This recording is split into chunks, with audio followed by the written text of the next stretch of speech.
Good evening to all. This is Ravi Kumar of Math subject. Today I want to discuss about only two formulas in arithmetic progressions. Topic name is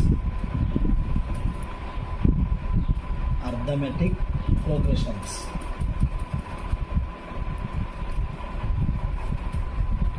This is 5th chapter in 10th class textbook of Math subject. So first formula is nth term of an AP. Nth term of an AP, that is denoted by either an or L, is equals to a plus n minus 1 into d. Second formula is sum of n terms. Sum of n terms. For this one, two formulas are there.